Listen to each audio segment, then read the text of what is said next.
But this one comes Wars to us. news. Yeah, this one is the final nail in the coffin for any of you still holding out, any faith and belief that Jon Favreau's going to save Star Wars this time for sure. It's very odd that they had this whole Star Wars celebration during Easter weekend. I don't know. You figure they would have done. I mean, they were in Japan though, so maybe that's why. But we're not going to get another Star Wars. We got some great announcements out of Hasbro and their toys. They're putting out a Stormtrooper with a bazooka. That's exciting, right? Are you excited about that? I like bazooka. I can't tell. Okay, it's okay. How about a Bazooka Joe Stormtrooper, huh? I could probably customize one. You need to do that. Made out of bubblegum? I could make them out of bubblegum. I was Bazooka thinking. Joe bubblegum. Didn't Bazooka Joe? Was he the one that had the bandana? He has a comic strip that you got with each of the bubble. Yeah, I remember that. Yeah. I really liked Grape Bazooka Joe. If you could find the grape flavor, that was incredible. I recommend. I liked it. Yeah. I like the regular Bazooka Joe too. It's been a while since I've had. Do you remember Bazooka bubblegum being really hard initially? Very hard. My dad gave away Bazooka Joe bubblegum he was a barber. So, you'd either get one of those safety lollipops, the kind that had the loop so you could go onto it. I remember those. Or Bazooka Joe bubblegum. Yep. Well, I'm fine with either of those. But yeah, let's get into this. Let's kind of tell them. And welcome, by the way, Matt Anui. Thanks for being here. And Jonathan Conroy. Acclaimed. I thought I said hi to you earlier. Maybe not. I don't remember. Sorry. I love the fans. I got to say hi to everyone in the chat. Go on. Hello. Yes. Acclaimed director Jon Favreau calls Dave Filoni his mentor at Star Wars Celebration 2025. The Mandalorian and Grogu director that kind of speaks directly against the narrative that we all believed, that anything that we liked about the early Mandalorian and whatnot was because of Jon Favreau. Well, apparently not. If he took if he was mentored by Filoni, then it's all because of Filoni. Filoni's your guy. I can't believe this is the man who directed Swingers.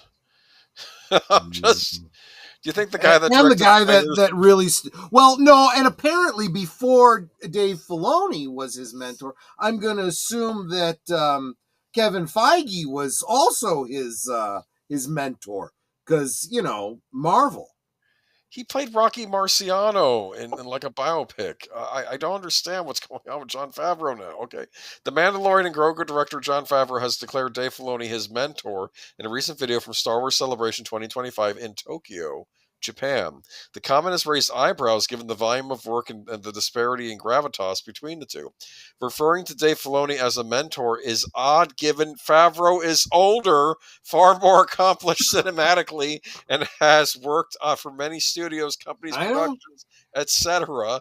While the intent of this article is not to belittle Filoni, he has essentially been a Star Wars cartoonist until ascending to far more at Lucasfilm in the last decade. Both men are now central figures in Disney's Star Wars revival, and together helped launch The Mandalorian, the first live-action Star Wars series, and a critical win for Disney+. But while their collaboration is often discussed as a partnership of equals, a closer examination of their careers reveals a significant gap in cinematic accomplishment. Simply put, Jon Favreau has built a multifaceted and influential filmography across multiple genres and mediums, while Dave Filoni's background remains heavily rooted in animated television. Jon Favreau's ascent in Hollywood began with Swingers 1996, a cult classic he wrote and starred in. While that film showcases comedic chops and sharp dialogue, it was only the beginning. In 2003, he directed Elf, the Will Ferrell Christmas comedy that became an instant holiday staple and grossed $220 million worldwide, establishing Favreau as a director with mass market appeal. Then came Iron Man. This guy had all kinds of talent and had all kinds of fans long before anyone even knew who the F Filoni was, before he had any contact with Filoni. But hey, if you want to throw away your entire career and say, I didn't know crap until I started taking orders from Dave Filoni, well, yeah. Why is everyone always kowtowing to people working in Lucasfilm? That's just Star Wars fans being desperate for someone to come and unbreak the franchise. At this point, just walk away. They're not going to fix anything. I understand that might be going a bit far. No, it's not. But that's how things look to me, and I'm not a huge Star Wars fan. I got off that copium roller coaster more than 3 years ago. It was the firing. I've been done for a long time. It was there's a reason that we don't hang out at a certain smuggler's cantina anymore, because I could not take the copium anymore. I mean, I get people that like holding out hope, but then you got to get sometimes reality smacks you in the face. Then came Iron Man in 2008. Yes, not only did Favreau direct and help shape the Robert Downey Jr.'s now iconic portrayal of Tony Stark, but he also launched the Marvel Cinematic Universe itself. Yes, he did. Iron Man's success. You're right. This is not a charitable view at all. They've burned through all their charity with us. The fans really did, like Maddy was saying. We were huffing the copium for as long as we could, and we're now done. I have no idea why Jon Favreau would want to even say this and crap all over his own accolades and history, but apparently he feels the need to smooch the rat's ass again. So good for him. I mean, on some level, as disturbing as it sounded, it might have made more sense. Oh God, I don't want to say call Kathleen Kennedy a mentor either, but she at least was in the film industry longer. I mean, she had done good things as a producer, I think, in the past. No, what he should have done is he should have left Star Wars a long time ago, when it became blatantly clear that they didn't give a flying F what he thought anymore. He should have gone off and started doing his own movies, that made him successful in the first place. He directed The Jungle Book in 2016, a technological marvel that blended live action and cutting-edge computer animation. Winning the Academy Award for Best Visual Effects, his follow-up, The Lion King, The Lion King is not a follow-up to The Jungle Book. It's completely different. That's true. Jungle Book is in India, Lion King is in Africa. They both have jungles. Yeah.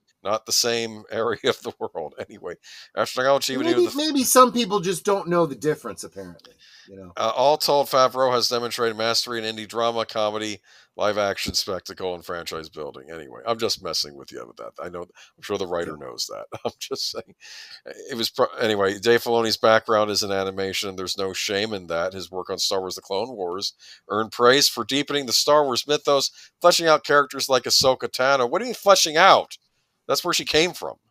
In salvaging Anakin Skywalker's narrative arc, he also created Star Wars Rebels, which further expanded lore in ways beloved by hardcore fans. But these were animated shows, not cinematic achievements in the traditional sense. While Filoni clearly possessed a deep reverence for George Lucas' universe and was even handpicked by Lucas as steward of the Clone Wars, his skill set has remained largely within the animation and television realm. His directorial work in live action has been limited to select episodes of The Mandalorian, The Book of Boba Fett, and Ahsoka. These episodes vary in quality, and while he's beloved by fans for his knowledge of Star Wars... That's a very generous way of putting it. His direction is often criticized as stiff, overly expository, weighed down by inside references. Neither The Book of Boba Fett nor Ahsoka Season 1 were successfully critically... nor with audiences, and the Mandalorian saw significant decline in Season 3 with Favreau seemingly less involved. You watched Season 3. I remember you were on Pops discussing it. Remember? Yeah. Netter. And I saw this one clip of these two alien species having a romance. I'm like, what is that? And you're like, it's Romeo and Juliet, but with aliens, right? It's like... Yeah. So what do you think? You don't think Filoni is a mentor? I think I don't care about Star Wars anymore. Let's move on.